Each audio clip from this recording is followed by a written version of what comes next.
তালেবুল ইলমরা আজকে সহিহ বুখারীর শেষ সবক নেবে, তাদের জন্য এই দিনটা হলো জীবনের সবচাইতে আবেগঘন দিনগুলোর মধ্যে অন্যতম দিন।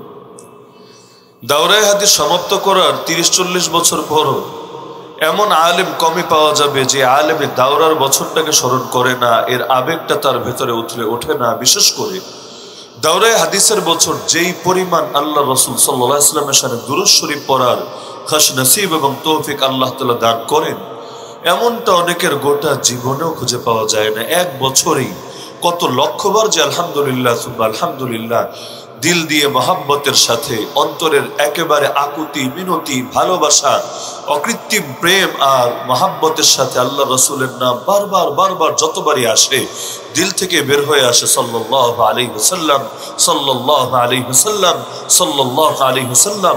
যেখানে রাসূলের শানে একবার দুরূদ পড়লে রব 10টা রহমত নাজিল করেন, সেখানে এক বছরে কয়েক লক্ষবার যদি এখানে দুরূদ শরীফই পড়া হয়, তাহলে এক একজন তালেবুল ইলম রহমতের কি পরিমাণ খনিতের ভান্ডারে পরিণত হয়ে যায়। আলহামদুলিল্লাহ, এ কারণে এমন তালেবুল ইলম এই দেশে বহুত আছে যারা সিরেফ এই দাওরায়ে হাদিসের বছরই আল্লাহ রসুলকে স্বপ্নে দেখার সৌভাগ্য অর্জন করে ফেলেছে।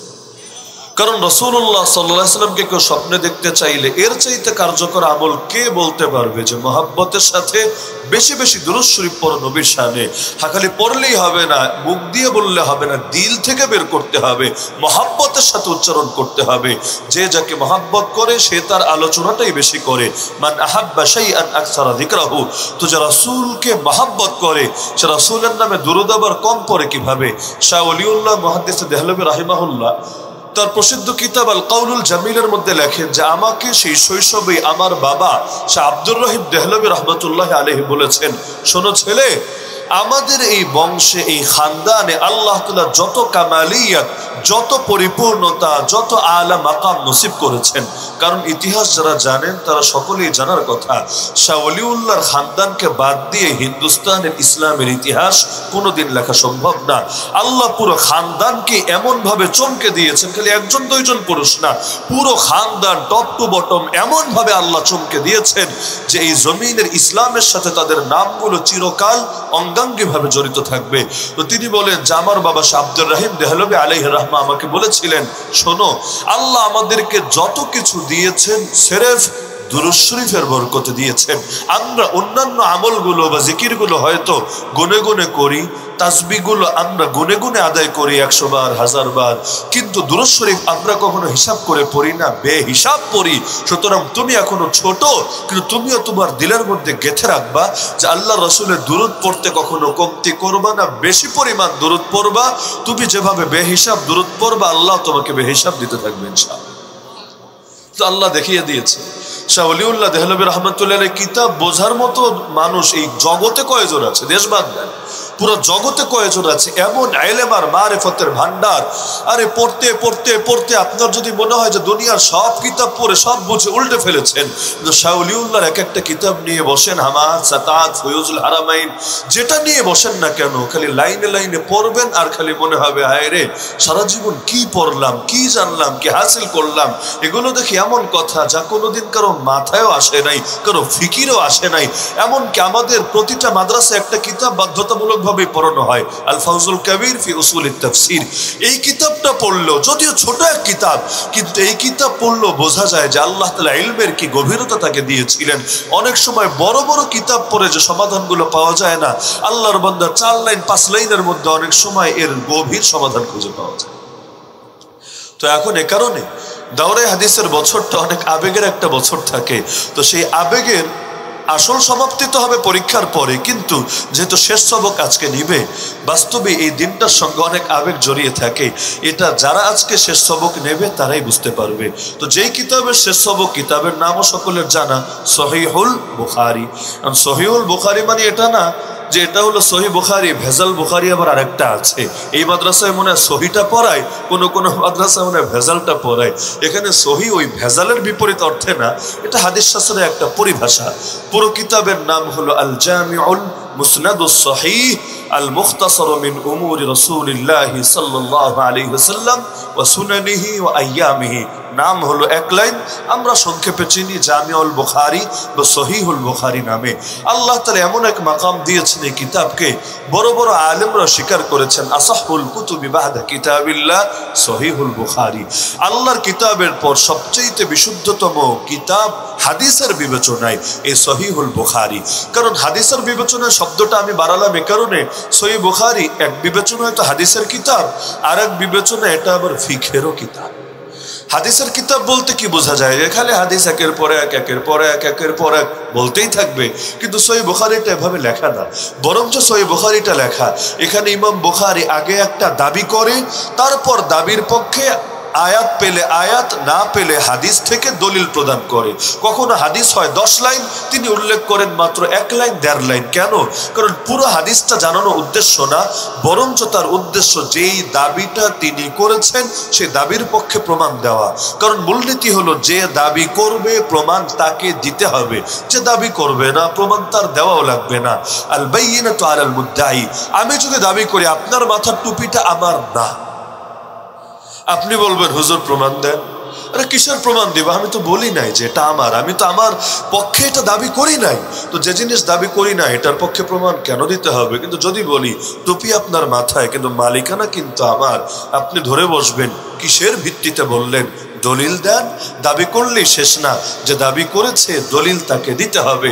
এখন ধরেন আমার নামের আগে যদি উপস্থাপক আবেগে বলে ফেলতো আলহাজ, এখন কেউ যদি আমার চ্যালেঞ্জ করতো আপনার নামে আলহাজ বললো কিসের ভিত্তিতে, কবে হজ করেছেন, পাসপোর্টের একটা ভিসা দেখান পারলে, তখন আমার বলাই লাগতো না আবেগে বলে ফেলেছে, বলার সময় আবেগ কাজ করেছে, তার হয়তো বিবেক কাজ করে নাই। না হলে আমি তো দেশের বাইরে যাই নাই, সৌদি আরব তো আরো দূরের কথা, আমি হজে করলাম কবে, আর হজ যে করে নাই সে আলহাজি হলো কবে? অনেক মানুষের নামই থেকে শহীদ আছে না, শহীদুল ইসলাম, শহীদুর রহমান ইত্যাদি নাম। এখন কেউ যদি তার গিয়ে ধরে বসে, এই বেটা তুই শহীদ কেমনে, তুই তো জিন্দা। কারণ শহীদের দুই অর্থ আছে, কিন্তু প্রচলিত অর্থ তো এটাই, আল্লাহর দ্বীনের জন্য যাকে হত্যা করে ফেলা হয়েছে, ধারালো কোনো অস্ত্র দিয়ে আঘাত করে তাকে জানে মেরে ফেলা হয়েছে। তো এখন শহীদ বলতে আমরা এটাই বুঝি সে বেঁচে নাই, সে মরে গেছে। এই অর্থটা এতটাই প্রচলিত যা আমাদের অনেক নাস্তিকরা, সেকুলাররা, বেঈমানরা, হিন্দুরা পর্যন্ত অনেক সময় এই শব্দ ব্যবহার করে। পত্রিকায় দেখবেন লিখবে ভারতে আর পাকিস্তানের বর্ডারে বিএসএফ এর সাথে পাকিস্তান বর্ডার গার্ডের সংঘর্ষ হয়েছে, সেখানে 10 জন হিন্দু বিএসএফ শহীদ হয়েছে। লেখে পত্রপত্রিকার ভাষা। এখন শহীদ বলতে ওরা বলছে যে শহীদ মানে হলো মরা। এখন বাস্তবে দ্বীনের জন্য মরলো না অন্য কিছুর জন্য মরলো, এটা অনেক সময় মুখ্য থাকে না। এখন যদি কারো নামই হয় শহীদ, লোকে গিয়ে কি তারে বলবে আরে তুই শহীদ কেমনে, তুই তো জিন্দা। এখন জিন্দা মানুষ আবার শহীদ হয় কেমনে? যে শহীদ সে তো হবে মুর্দা। এটা বলে না কেন? কারণ বোঝে যে এখানে নাম দ্বারা ওই শাহাদাতের দাবি করা উদ্দেশ্য না, বরঞ্চ এখানে নাম ভিন্ন আর ওই দাবি ভিন্ন। নাম দ্বারা সে ভিন্ন কোনো অর্থ হয়তো নিয়েছে বা ভবিষ্যতে শাহাদাতের তামান্না অন্তরে রাখে, ওই বিবেচনায় হয়তো বলে ফেলেছে, কিন্তু এখানে সেটা উদ্দেশ্য হয় না। তো নিয়ম হলো যে দাবি করে প্রমাণও তাকে দিতে হয়। ইমাম বুখারী পৃষ্ঠায় পৃষ্ঠায় পৃষ্ঠায় দাবি করেন দাবি করেন দাবি করেন। যেই দাবি কখনো মাসালা হয়, কখনো ভিন্ন কোনো মেসেজ হয়, তো মাসালা বলেন, মাসালার পক্ষে দলিল দেন। এখন তিনি যেহেতু এক ইমাম, আবার ইমাম আবু হানিফাও আরেক ইমাম, তো অনেক সময় এমন হয় যে ইমাম বুখারী এক দাবি করেছেন, ওটার পক্ষে এক হাদিস থেকে দলিলও দিয়েছেন, কিন্তু ইমাম আবু হানিফা আবার আরেক দাবি করেছিলেন, তার কিতাবে তিনি আবার আরেক দলিল দিয়েছিলেন। এখন যেহেতু ইমামও ভিন্ন, কিতাবও ভিন্ন, আর সহিহ বুখারীর নামের মধ্যে পুরো নামটা আমি বললাম এজন্য যে পুরো নামের একটা শব্দই হলো আল মুখতাসার।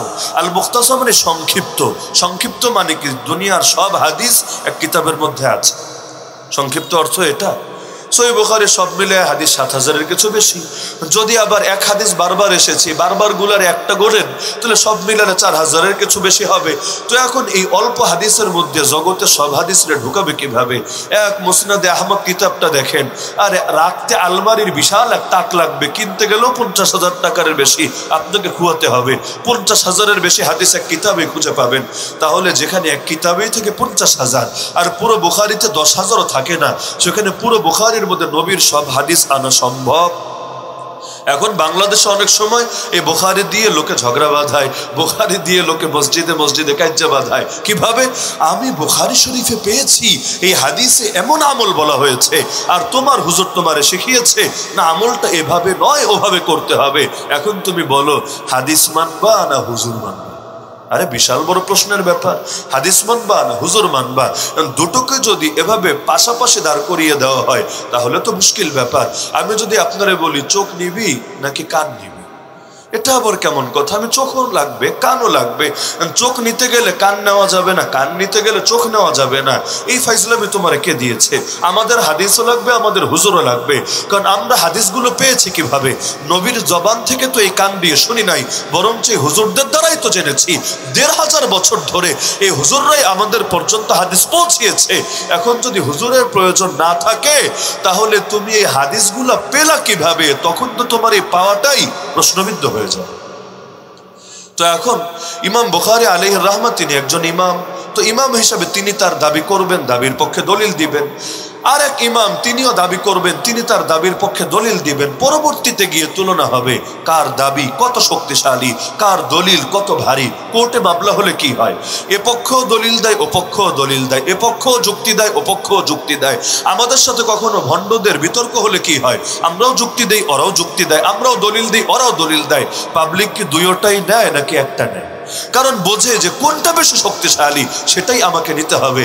ইমাম বুখারী রাহিমাহুল্লাহ লাইনে লাইনে বহু দাবি এভাবে করে গেছেন।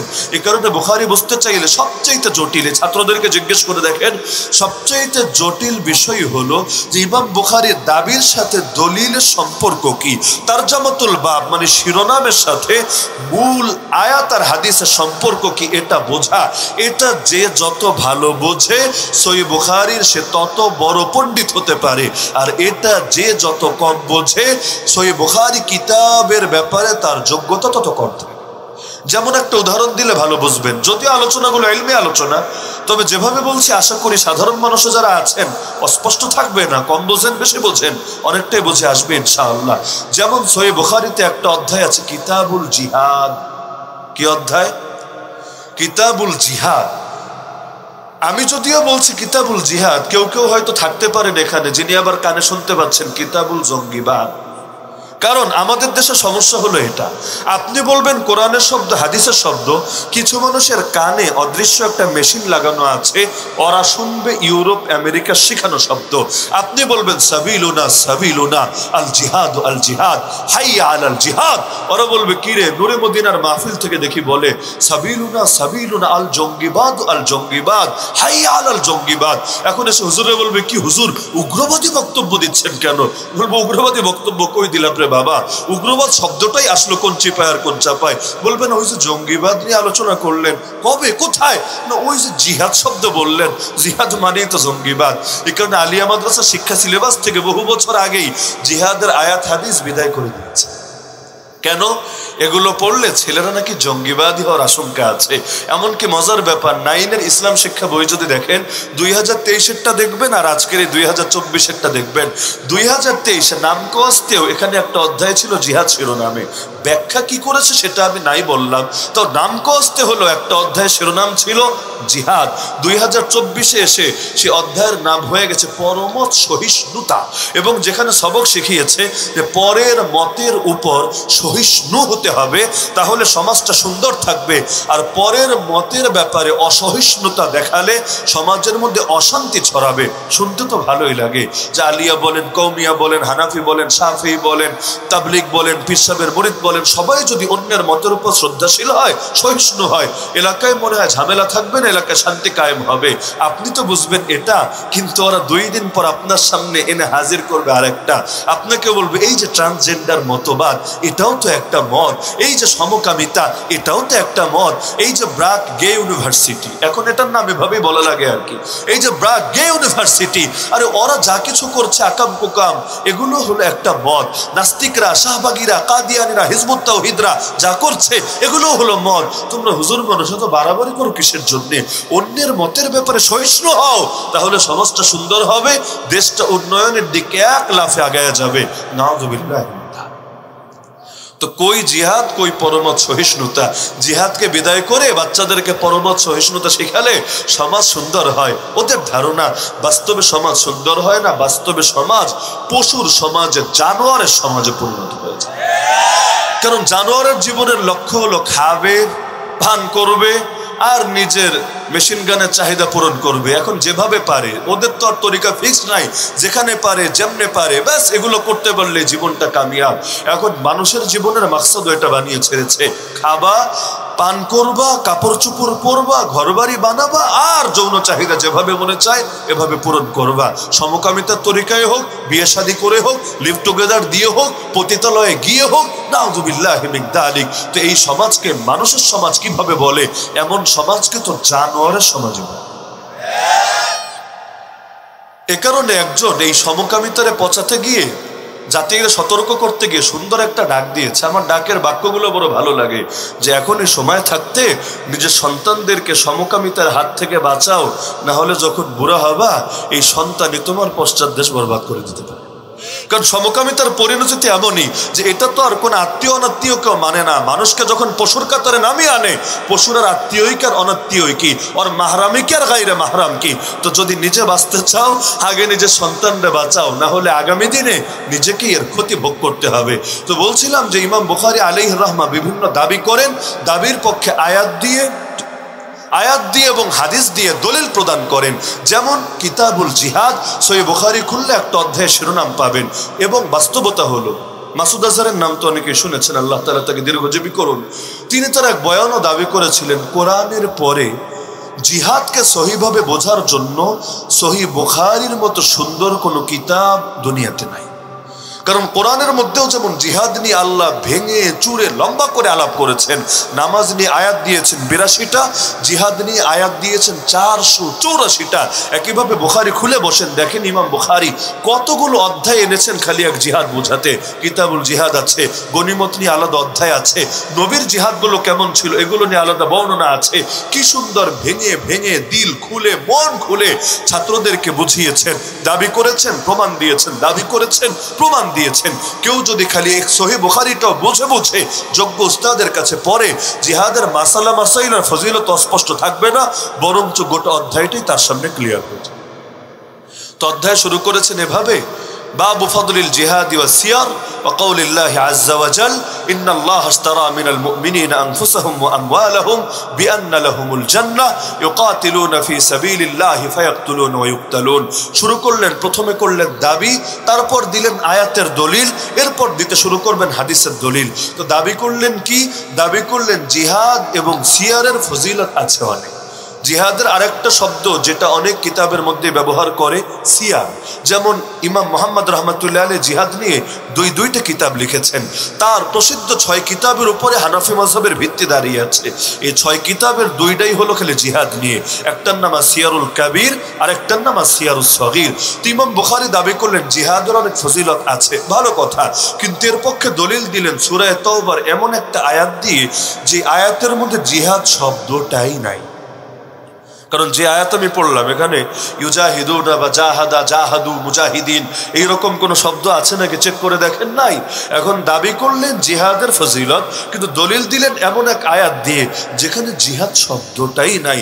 অবাক করা ব্যাপার, দাবি কি আর দলিল কি? এখন দাবি যদি হয় ভিন্ন জিনিস আর দলিল যদি হয় ভিন্ন জিনিস, লোকে তো ভাববে পাগল, কিন্তু না, ইমাম বুখারী আলাইহির রাহমা কোনো পাগল ছিলেন না, বরং তার কথা যারা ঠিকভাবে বোঝে না ওরা অনেক সময় হয়ে যায় পাগল। ইমাম বুখারী রাহিমাহুল্লাহ বুঝালেন, শোনো, জিহাদ মানে কিতাল, কিতাল মানে জিহাদ। প্রতিটা শব্দের একটা মূল অর্থ থাকে আর একটা পারিপার্শ্বিক ব্যবহার থাকে। জিহাদের মূল অর্থই হলো, জিহাদ মানে হলো আল্লাহর রাস্তায় কুফরি পরশক্তির বিরুদ্ধে যুদ্ধ করা। কারণ নবীর হাদিসে স্পষ্টভাবে এটা এসেছে, নবীকে প্রশ্ন করা হয়েছে, অমাল জিহাদু ইয়া রাসূলুল্লাহ, হে আল্লাহ রাসূল জিহাদ কাকে বলে, বলে দেন আমাকে। আল্লাহ রাসূল বলেন নাই নফসের লগে আধা ঘন্টা ভীষণ ভীষণ করবা, এটাই হলো জিহাদ। দরজা জানালা বন্ধ করে 10 মিনিট জিকির আজকার মুরাকাবা করবা, এটাই হলো জিহাদ। অথবা কিতাব পড়বা, বয়ান করবা, মেহনত করবা, এটাই হলো জিহাদ।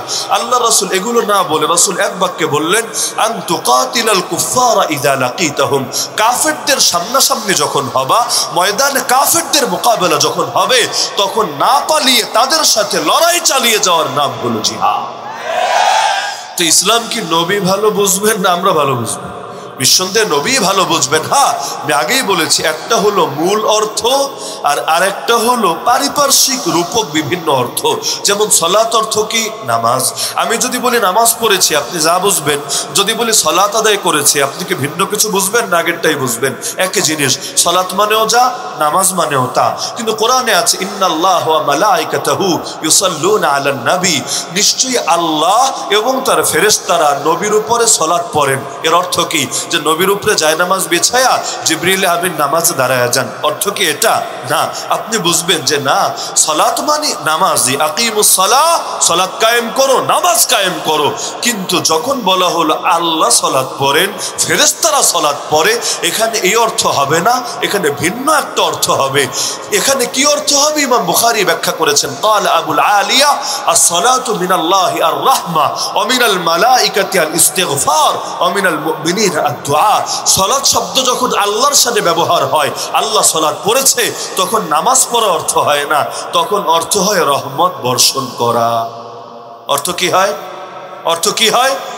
আর ফেরেশতার সাথে যখন সালাত শব্দ ব্যবহার হয়, তখন এর অর্থ এই আয়াতের মধ্যে হয়েছে ইস্তেগফার করা, ক্ষমা প্রার্থনা করা। আর মুমিনের সাথে যখন বলা হচ্ছে ইয়া আইয়ুহাল্লাযীনা আমানু সাল্লু আলাইহি ওয়া সাল্লিমু তাসলিমা, হে মুমিনরা নবীর উপরে সালাত পড়ো। মানে কি? যে রওজায়ে আতহারের উপরে দাঁড়ায় তোমরা নামাজ পড়ো না, বরঞ্চ দোয়া করো নবীর জন্য। কিসের দোয়া? রহমতের দোয়া। আমাদের দেশে কেউ কেউ আবার আবেগে বয়ান করে ফেলে যে আল্লাহই দুরূদ পড়ে নবীর শানে, ফেরেশতারাই দুরূদ পড়ে নবীর শানে, তোরা মুমিনরা কোন দুঃখে দুরূদ পড়বি না নবীর শানে? তোরাও দুরূদ পড় নবীর শানে। তা আল্লাহ দুরূদ পড়ে মানে কি? যে আল্লাহ রহমত বর্ষণের দোয়া করে। কার কাছে?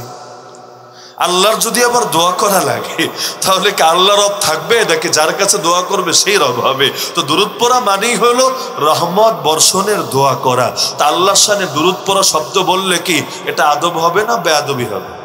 কি বলতে হবে? আল্লাহ রহমত বর্ষণ করেন, ফেরেশতারা ক্ষমা প্রার্থনা করেন, আর তোমরা মুমিনরা রহমত বর্ষণের জন্য দোয়া করো আল্লাহর কাছে। তো এক শব্দ কোন জায়গায় ব্যবহার হলে কি অর্থ হয় এটা বুঝতে হয়। এটা বোঝার মধ্যেই মানুষের মস্তিষ্কে সুস্থতা আর তার জ্ঞানের তীক্ষ্ণতার পরিচয় পাওয়া যায়। না হলে এক জায়গার জিনিস আরেক জায়গায় নিয়ে প্রয়োগ করলে অনেক সময় হিতে বিপরীত হয়।